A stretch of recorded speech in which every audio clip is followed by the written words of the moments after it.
natatakot eh. Para sa katangahan, ikay sumagad. Una ba lahat, pahinga natin? Huwag lang inang to, nag-multi na lang forever eh, no? Ang daming sinasabi. Year of the Snake, tas yung mukha, monkey. May nalalaman pang, Year of the Dragon, Year of the Pig. Tangin, ang daming sinasabi ng bobo. Ganito yung mga itsura ng scammer sa Binondo.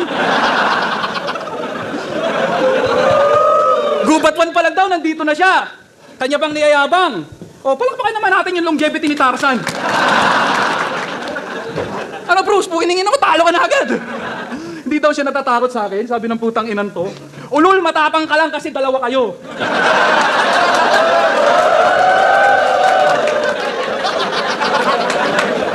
Tapos mukha ka pang John Leong malaki.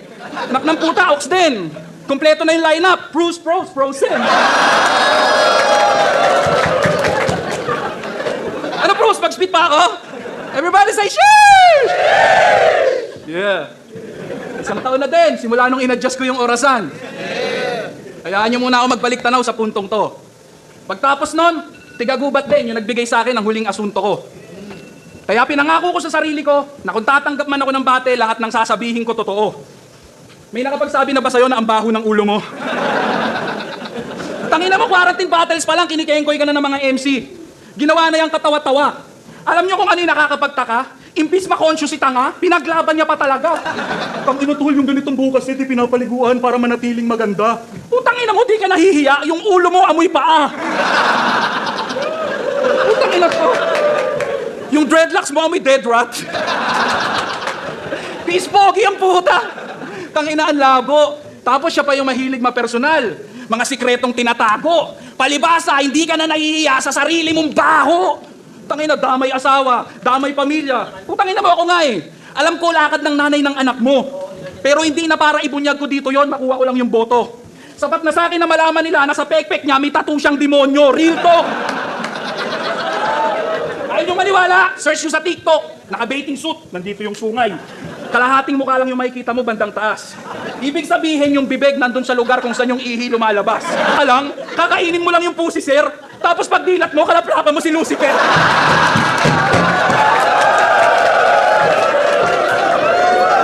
Tangina tol!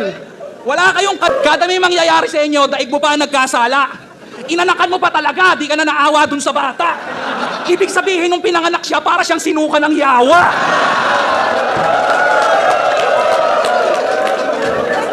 Oh, grabe naman si Pistol, nandadamay, ulul. Magpasalamat ka pa nga, wala akong inisplok. Kinengkoy ko lang yung moment niya. Di mo ko katulad na lahat na lang kinakalkal para lang may ma-accomplish ka. Buwat nung iwan siya nung Elvis, yung mga sulat ni Bruce, nagbago na yung timpla.